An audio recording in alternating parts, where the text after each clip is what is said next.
Bonjour à tous et bienvenue dans cette nouvelle vidéo. Aujourd'hui on va parler du barbier de Disneyland Paris, Dapper Dan's Haircuts. Ce barbier n'est pas très connu des gens qui visitent Disneyland Paris en règle générale, et même certaines personnes qui ont un pass annuel ne connaissent pas forcément l'endroit parce qu'ils ne s'intéressent pas forcément aux secrets qui s'y cachent. Et donc ça se trouve juste après Emporium, sur la gauche dans Flower Street.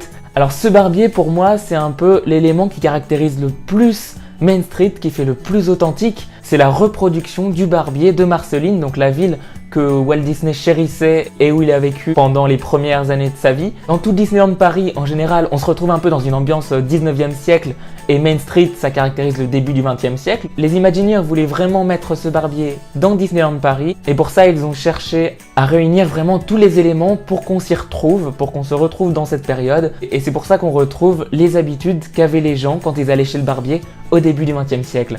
Par exemple, quand ils ont cherché les accessoires, ils ont feuilleté un magazine du début du 20e siècle qui s'appelait Sears and Roebuck pour trouver des éléments authentiques. Dans ce magazine-là, ils ont trouvé un chauffe-serviette qui leur plaisait beaucoup, mais ils ont eu du mal à le trouver parce qu'ils ne savaient pas du tout où il était. Le magazine, il avait quand même un siècle. Et c'est par chance, un jour, il y avait un orage, il pleuvait. Donc une Imagineer s'est réfugiée dans un restaurant. Et dans ce restaurant, dans la salle du fond, elle a trouvé le sèche-serviette qu'ils cherchaient tous depuis longtemps. Donc elle l'a négocié, elle a réussi à l'acheter, et c'est comme ça qu'on retrouve ce sèche-serviette chez le barbier.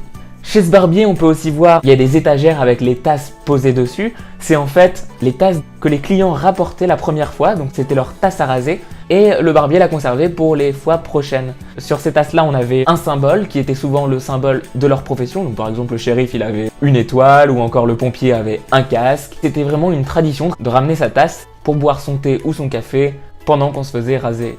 Toutes les tasses ont été achetées aux quatre coins des États-Unis. D'ailleurs, on a même une affiche du début du 20e siècle qui montrait une publicité pour des tasses à raser pour acheter sa tasse avec son insigne de sa profession. Les tarifs sont pas excessifs par rapport au prix d'un barbier traditionnel. Donc voilà, si vous avez envie d'aller faire un retour dans le temps, le dépaysement vaut le détour. Voilà, cette vidéo est maintenant terminée, j'espère qu'elle vous aura plu. Et n'oublie pas Willy que Disneyland n'est qu'une boussole pour naviguer vers ton bonheur au maximum. À la prochaine!